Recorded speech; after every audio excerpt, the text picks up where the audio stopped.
So first thing we want to start with is when we're cutting the outline of someone's haircut. There are a number of different ways that we can approach this, and I want to try and clear up the differences between each of those approaches and also the difference in the result that will have.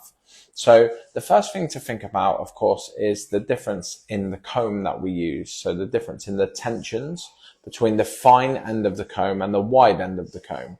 Now, this comb here has quite a contrasting widths of teeth. Okay, I'll bring that a little closer. So the difference here is, of course, going to be the amount of tension that is placed on the hair. So with the finer end of the comb, we're going to get more tension, which would generally be for a more precise outline. So if we're looking for a really sharp, precise outline, we would use the finer end of the comb. If we want slightly more movement in the outline, or we want to allow for some growth patterns around the hairline, or maybe the hair has got more natural movement and we want less tension, then we're going to use the wide end. But of course, that will allow for some movement in the outline.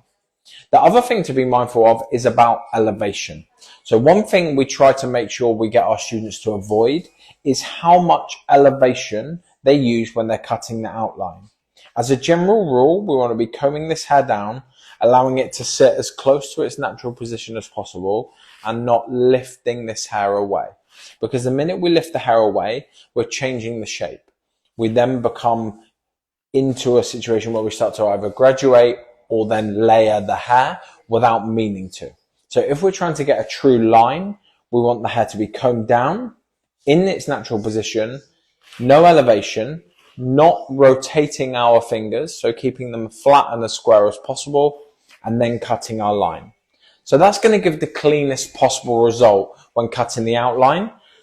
The alternative, again, if the hair has more movement or there are natural growth patterns that you're conscious of, is to use the wide end of the comb, combing the hair down, letting the comb sit on the neck or on the back or shoulders that would be here, and then cutting underneath the comb in this way.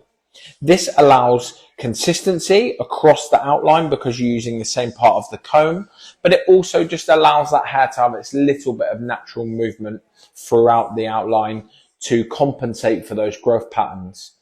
I would always be making sure that initially my head is tilted forward, but if I am trying to get a really sort of straight, clean line on longer hair, then I would have the heads tilted a little more upwards and a little straighter to make sure that it reflects when they're wearing it naturally.